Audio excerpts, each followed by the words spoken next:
Olá para você que ama design gráfico assim como eu. Caso você esteja chegando agora no workshop, dá uma olhadinha nas outras duas aulas, nos outros dois vídeos que ficaram bem legais. Este é nosso terceiro vídeo, nossa terceira e última aula do workshop. Nesta aula, o primeiro assunto que a gente vai tratar é um assunto, na verdade, que eu gosto muito. É o tipo de projeto dentro da área de design de livros que eu adoro. É o design de capas de livros para coleções. Coincidentemente, o primeiro trabalho freelancer que eu tive foi justamente um projeto para coleções. É para a Universidade Mackenzie, a editora que eles têm, né? E é para uma revista acadêmica. Apesar de ser uma revista acadêmica, eles chamam de revista, mas na verdade tem formato de livro. Então a série foi a série Todas as Letras, né? E justamente cada volume, para brincar com esse título Todas as Letras, cada volume era uma letra. Então o primeiro volume, na verdade, era o A. E a gente ia variando tanto de cor quanto no estilo da ilustração, na ilustração da letra, né? Então aqui você tinha o B, o volume C. Eram volumes anuais que depois passaram a ser semestrais, né? D, E e fomos até o Z, né? Então, foi um projeto bastante interessante, gostei muito, a dificuldade de achar qual seria o padrão que a gente ia repetir e tudo. Então, começou a me cativar esse projeto de coleções, né? Aqui, um outro exemplo, um exemplo bem também no meu começo de carreira, que era uma série sobre negócios, né? Então, vocês começam a ver aqui, né, que existem coisas que numa série se repetem e coisas que mudam, né? E nós vamos explicar isso direitinho daqui a pouquinho. Vocês foram vendo que existe um padrão que você consegue reconhecer que isso é uma série, né? Mesmo havendo, por exemplo, do segundo livro para o terceiro uma pequena mudança ali onde está escrito série essencial, que é o nome da série, houve aumento das letras e diminuição do ícone. Mas se você reparar, não perde, mesmo com mudanças, não perde o padrão visual. Você entende completamente, o leitor também, que esse terceiro livro faz parte da mesma coleção. Então, uma das coisas que me atraem bastante nessa área, nesse tipo de projeto, na verdade, é que assim, nós lidamos o tempo todo com a essência do design gráfico. O que é a essência do design gráfico? É identidade e padrão visual. O tempo todo, na verdade, em todo tipo de projeto de design gráfico, seja de embalagens, identidade corporativa, nós o tempo todo estamos lidando com identidade e padrão visual. E como sempre eu falo com vocês, usando aquele estilo Rubens Lima, de já dar realmente só o que é essencial para você saber, já mastigado, eu vou dizer o que realmente importa num trabalho desse de coleções. Na verdade, são apenas duas coisas. Escolher os elementos visuais em comum, ou seja, que se repetirão por toda a coleção, e escolher os elementos visuais que diferenciarão cada volume dentro da coleção. Deixa eu te explicar melhor isso. Então, quando eu preciso de ter elementos visuais que vão se repetir no volume 1, no volume 2, no volume 3, para que eu entenda que esses 3, 4, 5 volumes fazem parte da mesma coleção. Ao mesmo tempo, eu tenho que ter elementos visuais que vão diferenciar cada volume dentro da coleção. Para quê? Para que o leitor entenda, quando ele vê de novo na livraria, ele entenda, opa, não é o mesmo livro. É um outro livro da mesma coleção. E não o mesmo livro que eu comprei semana passada. Então ele tem que entender que cada volume é único. Então ele tem que entender ao mesmo tempo, ou seja, cada volume faz parte de uma coleção, ao mesmo tempo que ele é único. O volume 3 só tem o conteúdo que tem no volume 3, né? Então agora eu vou mostrar alguns exemplos para que vocês junto comigo comecem a identificar isso. Quais os elementos que estão se repetindo, quais os elementos que estão diferenciando cada volume. Vamos lá? Ó, nessa série, que é uma série de livros técnicos, né? Você pode ver o que está variando. Cor. Algo mais? Fontes são as mesmas. Posição dos autores, a área dos autores é sempre lá em cima. Não importa se é apenas um autor ou 4. Então, nessa série, dá para ver que o que está se mantendo é composição, fonte. E o que está se variando é praticamente cor. Até a ilustração é a mesma, só muda a cor dela. Vamos para uma outra? Esta aqui. Conversas com os mestres do marketing, conversas com os mestres da sustentabilidade. O que nós estamos variando? Novamente cor. Agora a ilustração, em vez de ser a mesma, está variando também. Cada assunto muda a ilustração, mas o lugar onde ela fica e a moldura dela, que é um balão de fala de quadrinhos, mantém-se a mesma. Então, olha lá, de novo a brincadeira. O que eu repito, o que eu mantenho. O que eu mudo, o que varia. Então, assim, é sempre isso. Na verdade, para simplificar ainda mais para vocês. Quais os elementos são fixos numa coleção e quais os elementos são variáveis. Aqui também, agora varia a ilustração como um todo, sem variar o posicionamento dela. É sempre embaixo à esquerda. E estamos variando cor. O resto nós estamos mantendo. O próximo case é bastante interessante, porque é uma série mais longa, né? E que vocês vão ver uma outra coisa tão importante quanto o padrão visual para uma série. É uma coisa que foge das nossas mãos como designers gráficos, que nós chamamos de padrão editorial. Para uma série ser realmente forte, ela tem que ter o padrão visual, que é a nossa área, nós somos os responsáveis por isso, e o padrão editorial, que já foge das nossas mãos, porque os responsáveis são os editores e os produtores editoriais. Então, o que já aconteceu muito comigo, a gente fazer um padrão visual forte, mas o padrão editorial começar a variar. O que é variar esse padrão editorial? Por exemplo, vamos ver essa próxima série. Aqui é uma série inteirinha sobre corridas. Então, corrida para mortais, corrida em trilha, corrida depois dos 40, guia de corrida de rua. Então você tem o assunto corrida e você tem um padrão visual muito forte.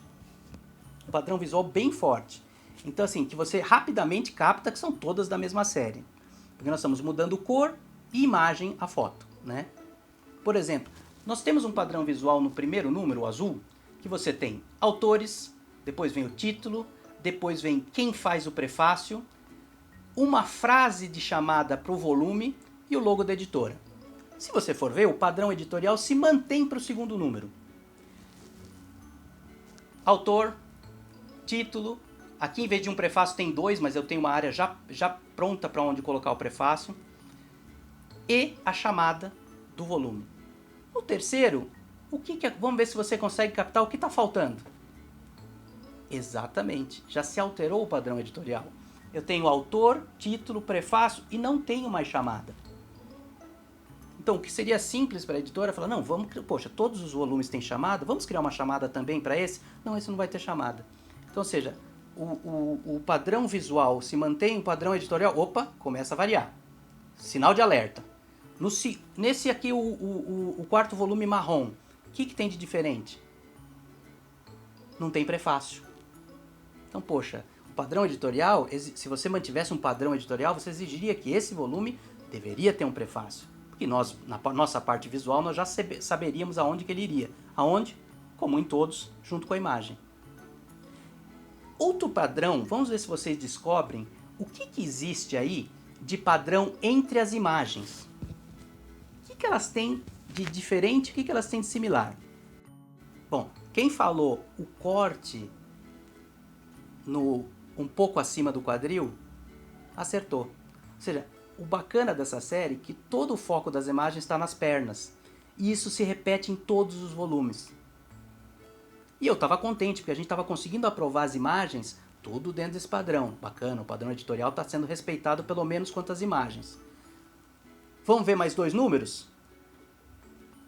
Aqui também. Temos o padrão autor, título, prefácios, chamada, logo da editora. Aqui já começou a dificultar. Nossa, olha o tema, dores e lesões. Bacana, mesmo com esse tipo de ilustração técnica, já não é mais uma foto, nós conseguimos manter o padrão de corte acima do quadril. Aí, a partir daí, fomos lançando mais volumes. Aí o padrão editorial começou a desequilibrar um pouco.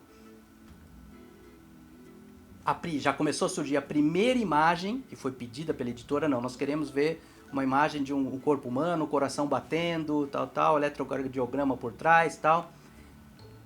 Ou seja, a primeira vez que já o padrão editorial foi quebrado. Então agora não temos mais o foco nas pernas e o quadril. E aí, para acabar de vez com a brincadeira da coleção, o que acontece?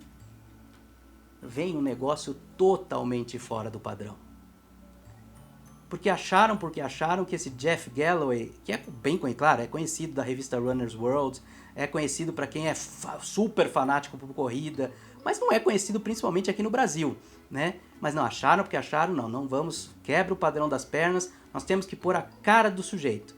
E essa foto, inclusive, é muito antiga, é uma foto dos anos 80, veja até o calçãozinho dele que ele está usando ali, totalmente démodé.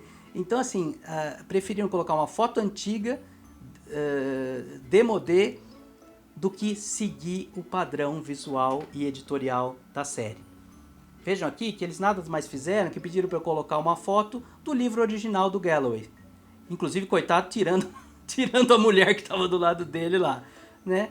E até ficou uma coisa estranha, ficou meio vazio. Então, assim, ou seja, por mais que o designer se esforce, tem mesmo que se esforçar, no que eu sempre falo, no genuíno intuito de ajudar o seu cliente, ele se esforce para manter um padrão visual, a editora pode não ter o mesmo esforço em manter um padrão editorial. E desse a gente, às vezes, tendo que achar soluções no meio em que a coleção está sendo lançada. Aí esse número vê uma foto totalmente diferente. Ixi, nós que temos que quebrar a cabeça para o quê? Tentar o máximo possível manter o padrão visual. E eu queria mostrar mais duas séries, até para comentar um negócio interessante, até do meu próprio estilo de projeto. Dá uma olhada. Essa aqui é uma série que eu fiquei muito feliz, porque desde o ano passado eu comecei a trabalhar, eu sempre trabalhei com editoras, mas desde o ano passado eu comecei a trabalhar diretamente com autores independentes. E eu pensei, justamente com autores independentes eu nunca vou ter a oportunidade de fazer uma série. E não é que aconteceu, e eu fiquei muito feliz. Eu já gosto de série, já gosto de trabalhar com os autores independentes. E ainda podendo fazer uma série, então uma série sobre cloud computing, e aqui nós já queria que vocês comigo já começassem, o que se mantém, o que muda. Aqui, eu até falei que ia comentar uma coisa sobre o meu próprio jeito de projetar. Eu peguei, posso admitir, só para vocês, não vale contar para todo mundo. Eu posso admitir para vocês que eu fui criando um vício de depender a variação de volume da cor. Então eu comecei a ter um vício de fixar tudo e mudar só a cor. Fixar tudo e mudar tudo a cor. Então eu comecei, essas coisas vocês vão entender que esse vício de projeto vocês vão pegar. A gente pega e às vezes nem percebe que pegou. Então eu falei, poxa, eu mesmo entendo sobre coleções, gosto, estudo coleções e sei que na verdade eu não preciso só variar a cor. Eu posso variar um monte de coisa, contanto que eu mantenha outras fixas para segurar a onda da coleção. Então assim, numa outra oportunidade de fazer uma outra coleção, dá uma olhada. Vamos lá, Rubens, sai um pouco desse seu vício. Além de mudar as cores, o que eu fiz? Eu fiz uma estrutura em cima fixa e muito forte visualmente. Ou seja, eu bato o olho, só olhando a parte de cima dos livros, eu já sei, faz parte da mesma coleção chamada Saber Fazer Filosofia, desculpe. E o que eu pude fazer? Além de mudar as cores, eu falei, Rubens, vamos sair do vício? Vamos. Então eu comecei a mudar, você vê que de um volume para o outro eu estou mudando posicionamento de título e também alinhamento de título. Então, uns é alinhado à direita, outros pelo centro, outros nem alinhados são. Então, assim, só que o que é bacana, como eu fiz uma parte fixa muito forte, ela me permite essas outras variações e você bate o olho, você não tem dúvida nenhuma, e o leitor também não tem dúvida nenhuma, que faz parte da mesma coleção. Deu para entender? Espero que vocês tenham gostado dessa primeira parte da última aula do workshop, porque na próxima etapa temos a arte da guerra. Oi, então vamos ao nosso próximo passo a passo, na verdade, o último passo a passo desse workshop aqui. Vamos lá. O título é A Arte da Guerra. São dois autores, Sun Tzu e Maquiavel. Na verdade, é uma edição dupla, contendo as duas obras. Ou seja, de um lado, A Arte da Guerra de Sun Tzu. Do outro, A Arte da Guerra, só que do autor Maquiavel, né? Então foi uma ideia muito bacana da editora e muito legal de fazer. Então o briefing da editora foi bem simples. Eles queriam ver essa obra através de cenas de batalhas e estátuas de guerreiros. Comecei pelas etapas que vocês já aprenderam nos nossos passo a passos anteriores, né? Então comecei a pesquisas de capas nacionais e internacionais dessas duas obras. Aqui alguns exemplos para vocês da pesquisa que eu fiz, né? Com títulos nacionais, títulos internacionais, a arte da guerra de Maquiavel, a arte da guerra de Sun Tzu, né? Para ver que tipo de linguagem eles usam, qual que usa imagem, qual que não usa imagem, o tipo de cor. Então, assim, deu para entender mais ou menos, claro, uma pesquisa muito maior do que essa que eu estou te mostrando, mas entender o que estava sendo publicado no momento quanto às duas obras, né? A etapa seguinte, como vocês já sabem, é a pesquisa de imagens dentro desse universo. Então eu comecei pela pesquisa de imagens dentro do briefing. Cenas de batalhas e guerreiros, tanto medievais quanto da China imperial. Só que aí eu comecei a ir além dessa pesquisa e fui ver, poxa, o que mais tem nesses dois mundos, né? Então eu comecei desde armas de um e de outro, armaduras orientais, armaduras ocidentais, padrões medievais, padrões, texturas orientais. Então, cada vez foi ficando mais forte na minha cabeça utilizar essa contraposição entre Europa medieval e China imperial. Então, você tinha, na verdade, dois mundos, que são os mundos dos dois autores. E eles, contrapondo esses dois números, podia dar uma coisa muito bacana. Então eu comecei a cada vez mais me aproximar dessa ideia e me distanciar da ideia mais óbvia de um livro chamado Arte da Guerra. O que eu coloco como imagem? Uma guerra. Então eu vou até abrir um parênteses, porque tá aí uma coisa que eu aprendi muito cedo e que depois eu vi exposta essa teoria de maneira muito inteligente pelo capista americano Chip Kidd. Então ele explica numa daquelas palestras, TED, não sei se vocês conhecem, mas é muito bacana, ele explica numa dessas palestras a primeira aula que ele teve na faculdade de design, com o professor Lenny Somis. Então assim, na verdade ele explica que ele disse que o professor entrou na sala de aula, não falou nada e escreveu na lousa exatamente isso que eu estou colocando aqui. Um designer escreve isso, ou ele mostra isso. E ele completa. Mas ele nunca deve fazer isso. Por quê? Ele mesmo, são as palavras dele, ele mesmo completa. Porque se você fizer isso, você estará subestimando o seu público e os chamando de idiotas. Eu achei fantástico isso. Porque realmente, o designer que, num livro chamado Maçã, coloca para ilustrá-lo uma maçã, ele não está sendo nada criativo, ele está simplesmente dizendo o óbvio, né? Então você ilustrar um livro, A Arte da Guerra, com uma guerra, ou como diz o editor, com uma batalha, ou um guerreiro, você não está sendo criativo em cima do tema, né? Você está fazendo o que todo mundo está fazendo, né? Então isso aí começou, claro, a atormentar a minha cabeça. Então eu comecei a trabalhar com uma primeira ideia para fugir um pouco dessa figura de batalha, trabalhar com a Cinedoc, que não sei se vocês lembram das aulas de português, que são uma das figuras de linguagem, que é você trabalhar a parte pelo todo, ou o todo pela parte. Ou seja, eu falar de universo e mostrar uma estrela para simbolizar o universo inteiro. Ou eu mostrar uma espada para simbolizar a batalha. Ou seja, usar a parte, a espada, que faz parte de uma batalha, para simbolizar o todo, que é a batalha em si. Então eu comecei a trabalhar com essas ideias. Então aqui vocês vão ver que aquele primeiro layoutão meio pelado, só para eu entender o que eu tenho que escrever, que eu já sabia que ia ter, além de título, o autor e o título, iam ter também os comentários, porque além de tudo essa obra foi tão bem bolada que cada obra ia ser comentada por um especialista na obra. Então a do Sun Tzu teria uma especialista na arte da guerra e o outro teria um especialista na obra de Maquiavel. Então achei muito interessante até isso, já sei, opa, vai ter que ter espaço para colocar o nome desse sujeito, né?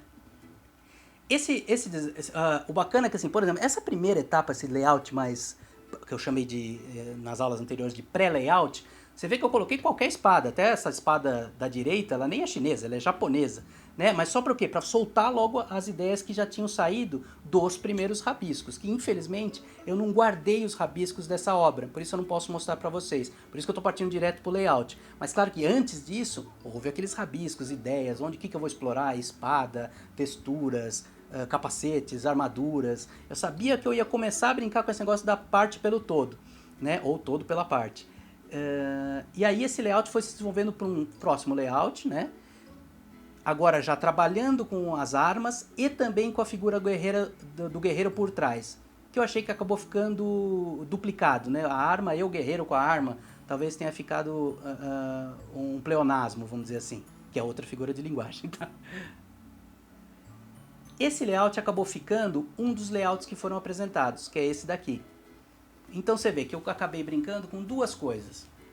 Com a para simbolizar a batalha e com a textura medieval por trás da obra de Maquiavel e uma textura oriental por trás da obra de Sun Tzu. Além da brincadeira de inverter as cores. O quadro do título no Maquiavel é vermelho e o quadro principal é preto. No Sun Tzu inverte. O quadro do título é preto e o quadro principal é vermelho. Ou seja, você tem aquela noção, ou seja, tem muito a ver com a primeira parte da aula que falamos de coleções. Essa obra, apesar de ser uma obra só, dividida em duas, aqui vocês veem a relação direta entre uma obra e outra fazendo parte de uma obra só. Tá? O outro layout, para não deixar a editora muito decepcionada, eu falei, tá bom, já que eu não quero trabalhar com a ideia de batalha, pelo menos eu vou trabalhar com a ideia de guerreiros, né?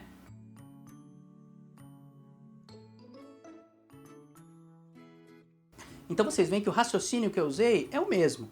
O guerreiro em primeiro plano e a textura medieval ou oriental em segundo plano. Né? Então aqui para vocês verem como ficou os dois layouts apresentados. O layout 1 e o layout 2.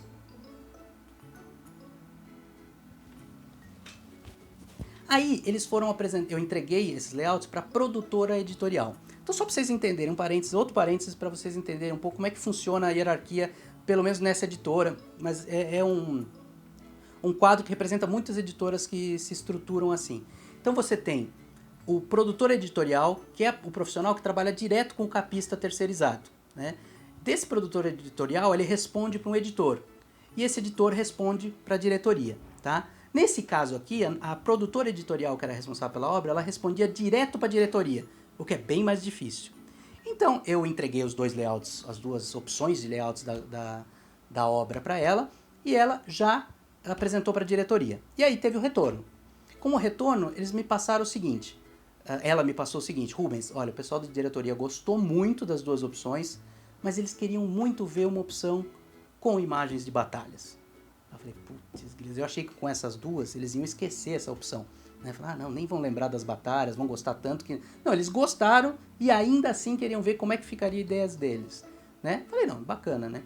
Mas eu voltei pro escritório, na verdade comecei o dia no escritório, pensando assim, poxa, tudo bem, né? Vamos fazer a batalha, eu não fiz da primeira leva, fingi que não vi que foi pedido as batalhas, por esse motivo da obviedade que eu expliquei pra vocês. Deixa eu então fazer, né? Vou fazer agora...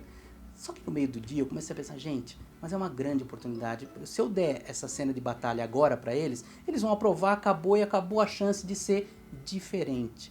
Que é aquilo que eu sempre falo para você, design de livro, seja de qualquer coisa, não é para fazer uma coisa bonita. É para uma coisa que tenha destaque ao consumidor. Destaque, ter diferencial, chamar a atenção. Né? Não é só ser bonita, feia. Basear o seu design só no bonito e feio, você vai se atrapalhar. Né? Porque o que você fala, como eu fiz um negócio lindo, você mostra pra outra pessoa e fala, lindo aonde? Não gostei, é horrível. Fica aquela coisa do gostei ou não gostei. Por isso, todas essas coisas que eu mostrei pra vocês desde a primeira aula, serve para embasar a sua apresentação. Então, por exemplo, para fazer essa apresentação, eu fiz uma pesquisa, rabiscos, estudos, até sair o layout. Se alguém me pergunta, por que você fez tal coisa? A minha resposta não foi, porque eu achei que ia ficar bonito. Não, eu fiz por causa disso, disso, disso e disso. Para dar equilíbrio, para fazer isso, porque aqui embaixo você dá peso, tá? Você tem as respostas técnicas para dar ao seu editor por que você fez aquilo. Agora, se você fala assim, não, eu fiz porque era bonito, ficou bacana, o editor fala, eu não acho. Acabou, sua argumentação acabou aí, tô certo? Então, assim, eu continuei remoendo isso daí e falei assim, não, eu tenho que tentar mais uma vez. Então eu falei, só que eu vou esquecer as outras duas ideias, vou começar do zero, começar de novo. Voltei lá para a fase de rabisco, você acredita? E comecei a rabiscar novas ideias. E veio na minha cabeça uma coisa radical. Você quer saber de uma coisa? Eu não só não vou colocar batalha, como eu não vou colocar guerreiro, nem arma, nem nada ligado à guerra. Vamos extrapolar. Se não der certo, tá bom, no final eu faço a cena de batalha e acaba a conversa.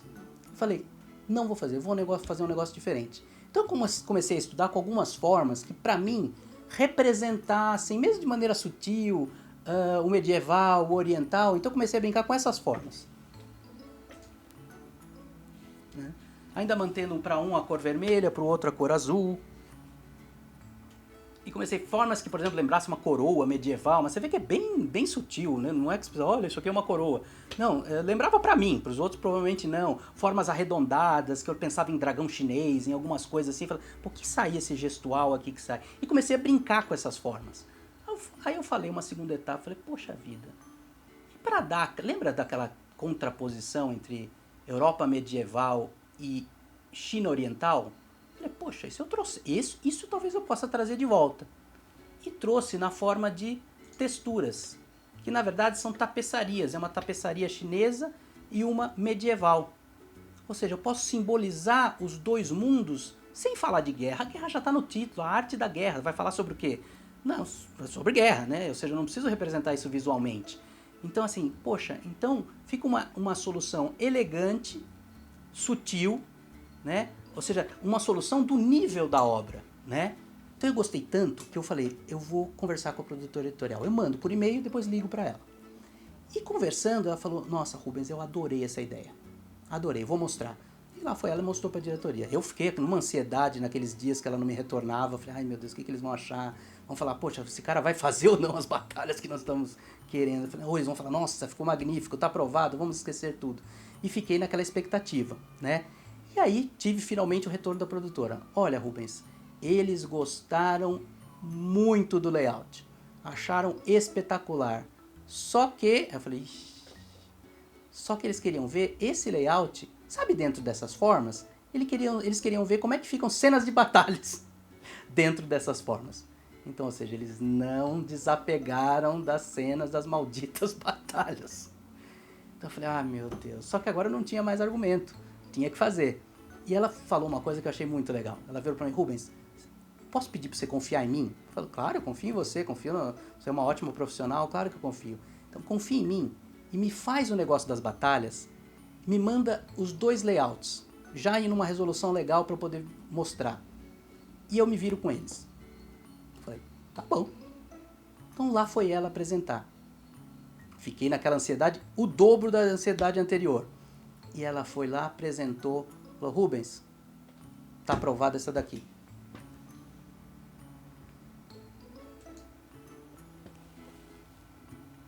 Então, eu consegui que finalmente fosse aprovado o layout foi em frente, foi publicado, o acabamento é um livro em capa dura, o acabamento ficou muito legal, essa parte dourada toda foi uma aplicação de lâminas douradas mesmo.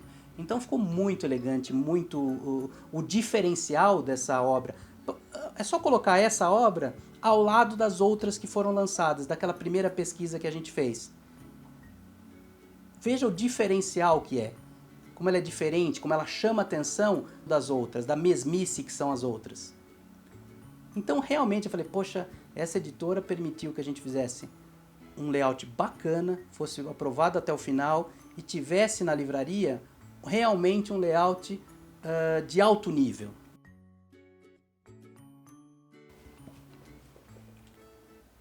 Bom, tá na hora. Eu gostaria de te agradecer muito por você estar aqui comigo, por você estar presente no primeiro workshop online que eu criei e também estar comemorando junto aqui comigo meus 20 anos de carreira. Eu estou muito contente com o evento, muito contente com esse workshop, foram mais de 3.600 inscritos, o que deu para eu perceber quanta gente está atrás de um melhor conhecimento na área de design, um conhecimento prático na área de design gráfico. Então por isso eu também valorizo tanto o teu interesse em estar aqui aprendendo. Então de novo eu queria agradecer muito vocês por estarem aqui. Um grande abraço mesmo. E até a próxima.